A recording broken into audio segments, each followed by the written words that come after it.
Zašto geolozi smatraju da nedavni zemljotres u Rusiji oslikava globalni obrazac? Potres jačine 8,8 stepeni pogodio je rusko poluostrvo Kamčatka 30. jula. To je bio i 6. najsnažniji zemljotres otkako postoje merenja. Chile pays the terrible human price it costs for the earth itself to change its form suddenly. Najjači zemljotres ikada zabeležen magnitude 9,5 pogodio je Čile 1960.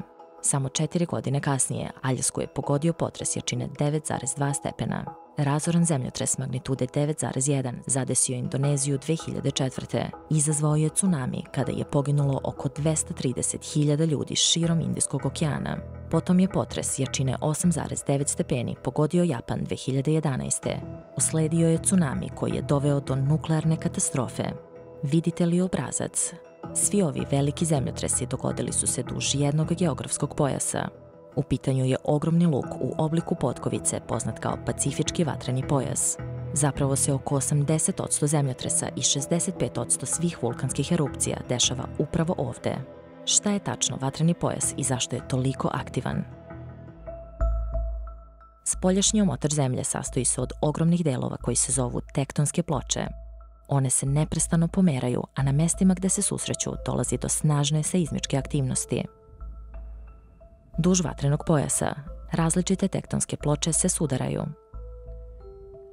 Kada teža okeanska ploča udari u lakšu, kontinentalnu, ona tone. Dok se spušta, zagreva se i topi, primoravajući vrelu, plutajuću magmu da izbija ka površini. Tako nastaju vulkani. Kada ploče klize jedna uz drugu, mogu da se zaglave. Ogroman pritisak nakuplja se tokom vekova, a kada se iznenada oslobodi, uzrokuje najjače potrese od svih, mega zemljotrese. Upravo se to dogodilo na Kamčatki. Pacifička ploča je gurala malu Ohotsku nadole, a kada je došlo do pucanja, oslobođena je velika količina energije. Većina najsnažnijih potresa u istoriji bili su megapotisni zemljotresi.